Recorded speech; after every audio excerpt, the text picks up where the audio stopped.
They instructed him to choose one of the two alien girls as his reward. He looked at them. The desert wind carried dust across the military compound as Sergeant Marcus Chen stood at attention before the assembled coalition of human and Valorian officials. His dress uniform felt stiff against his shoulders, the metals pinned to his chest catching the harsh sunlight. Behind the officials, two Valorian females sat cross-legged on the ground, their heads bowed in what Marcus recognized as their species' gesture of submission. He'd known this moment was coming. 3 months ago, he'd saved the Valorian settlement of Cathera from a catastrophic reactor meltdown, risking lethal radiation exposure to manually override the failing systems. The Valorians had tried to explain their gratitude customs through translators, but Marcus had been too focused on recovery to pay attention. Now, standing before High Arbiter Zethkon, the reality of their gratitude made his stomach turn. Sergeant Chen, Zethkon's voice resonated through the translator device on his collar. You have honored the Valorian people with your selfless courage. By our most sacred traditions, we offer you a choice between these two daughters of our noble houses. Whichever you select shall be your bonded companion, bound to serve you for the remainder of your natural life. Marcus's jaw tightened. He looked at the two Valorian females, one with deep blue skin and black hair that fell like silk down her back, the other with pale silver skin and hair the color of moonlight. Both wore intricate traditional clothing, and both kept their eyes fixed on the ground. They couldn't have been more than the Valorian equivalent of 20 human years. With respect, High Arbiter, Marcus began, his voice steady despite the anger building in his chest. I must decline this honor. A murmur rippled through the assembled officials. Zethkon's elongated features showed confusion, his luminescent eyes narrowing. Sergeant Chen, perhaps you misunderstand. This is our highest honor. To refuse would bring shame upon these noble families. Surely you do not wish to insult. I understand perfectly, Marcus interrupted, knowing he was breaking protocol but unable to stop himself. And I'm not trying to insult anyone. But where I come from, people aren't rewards. They aren't property to be given away, no matter how well-intentioned. The blue-skinned Valorians had lifted slightly, her golden eyes meeting his for just a moment before she lowered her gaze again. Marcus saw something flash across her face, surprise, perhaps, or curiosity. Colonel Harrison, the human liaison officer, stepped forward with barely concealed panic in his eyes. Sergeant, perhaps we should discuss this privately. No, sir. With respect, this needs to be said now. Marcus turned back to Zethkon. I'm grateful for your people's recognition. What I did in Cathera, I did because it was right. Because those were lives that needed saving, Valorian lives that matter just as much as human ones. But I can't accept this gift because these aren't things to be given. They're people. He looked directly at the two females. What are your names? The silver-haired one gasped softly. The blue-skinned one raised her head fully now, studying him with those remarkable golden eyes. When she spoke, her voice was melodic but firm. I am Lyra Keth of House Moonwhisper.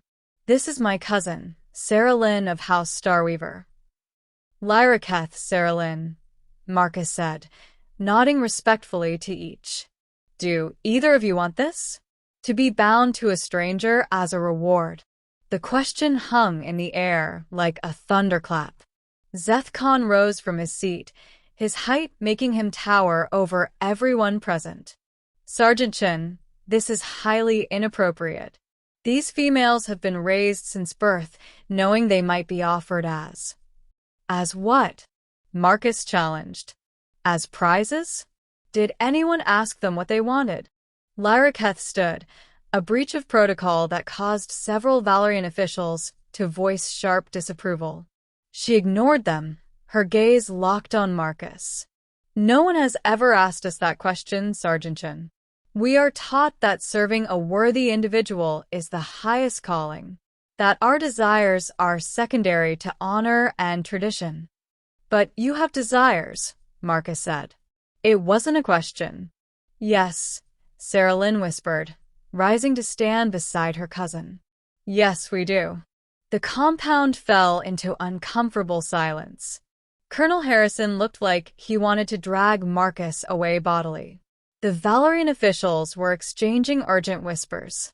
But Seth Khan simply stood there, studying Marcus with an expression that slowly shifted from anger to something else, something contemplative. You truly will not choose? The High Arbiter finally asked. I truly will not, Marcus confirmed. Not because they aren't remarkable individuals who deserve respect and happiness, but because choosing implies ownership, and that's not something I can accept. If Lyra Keth or Sarah Lynn wanted to know me as a friend, as an equal, that would be different. But not like this. Never like this. Seth Khan was quiet for a long moment.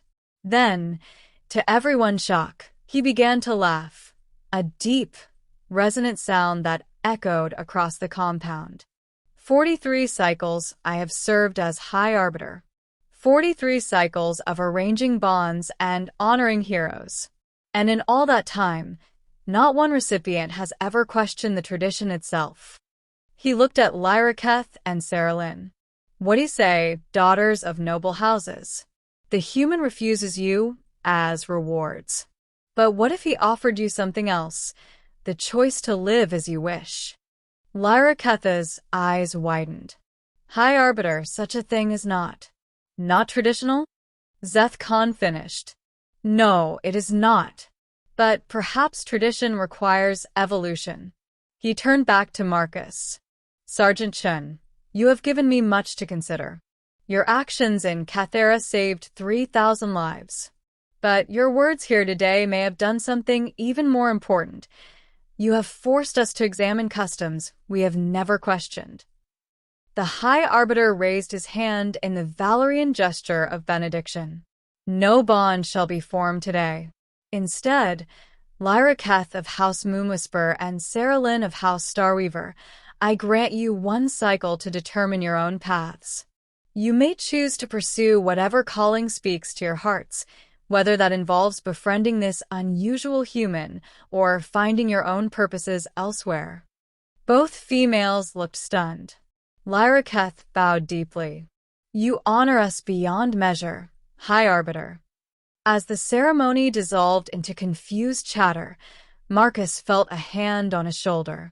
He turned to find Lyra Keth standing beside him, Sarah Lynn just behind her. Thank you, Sergeant Chen, Lyra Keth said softly. You gave us something no one else ever has. What's that? Marcus asked. She smiled, and it transformed her entire face. A choice. 3 weeks later, Marcus sat in the compound's rec room when Lyra Keth walked in, now wearing the uniform of a Valorian Engineering Corps cadet. She'd decided to pursue reactor mechanics, inspired, she'd said, by the human who'd risked everything to save her people's power systems. Mind if I join you? She asked. Marcus gestured to the empty chair. Of course.